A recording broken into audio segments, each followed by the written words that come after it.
All right, hello guys. Today I'm going to share with you an incredibly simple but effective strategy you can use as a hiker to check in with yourself in regards to your energy, in regards to your pain, or in regards to anything else that you need to be aware of.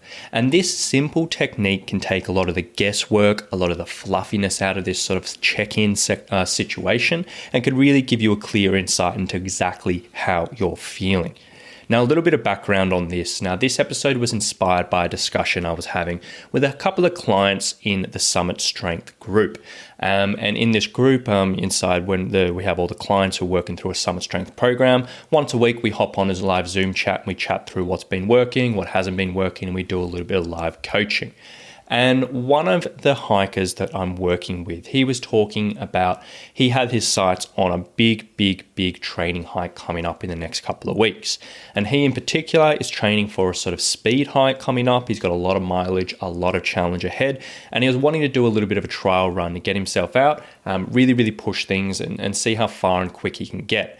But the only point was this particular training hike wasn't really planned in the program at this stage. And so he was a little bit, concerned. It was like, am I going to be ready for this? Is this going to be right? And so forth. And specifically what he was asking was like, okay, when I'm going along the trail, I've got particular points that I kind of want to meet, particular time targets I want to meet. But how can I make the decision of when I get to these places, should I have a rest or should I keep on going?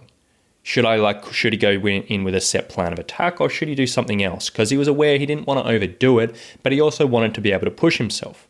And so my advice to him here was to use a little check-in method, which I absolutely love for a lot of situations. And when he got to these rest periods and when he got to these places where he's tossing up, he's like, okay, should I have a rest or should I keep on going?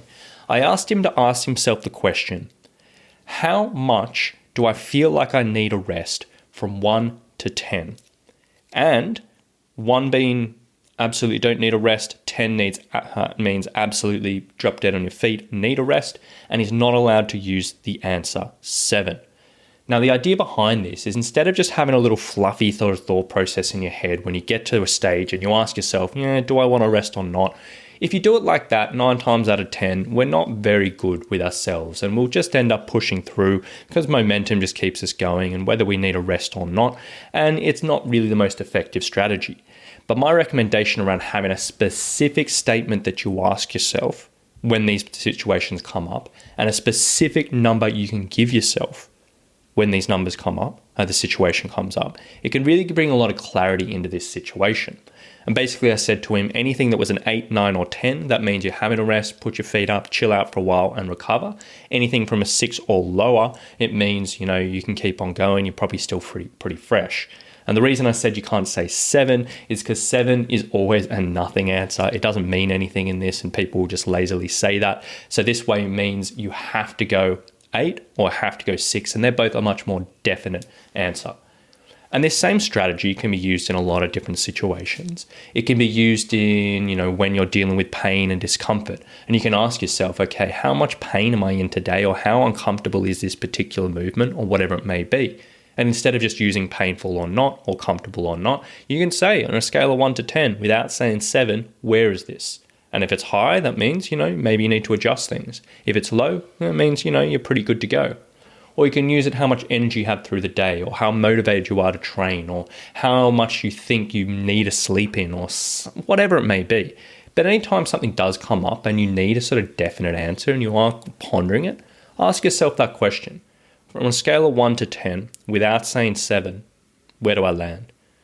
And in a lot of situations, this will give the clarity you need. So just a short little tip today. I hope it does help you. It's definitely helped me in a lot of different situations and it's definitely helped a lot of my clients. And I would have a think about where can you apply this into your life because it can be a really useful strategy. So I hope you take that away. I hope you use it. Hope it gives you some benefits. And I hope you enjoyed this quick episode today. So thanks for listening and we'll talk to you very soon. Bye.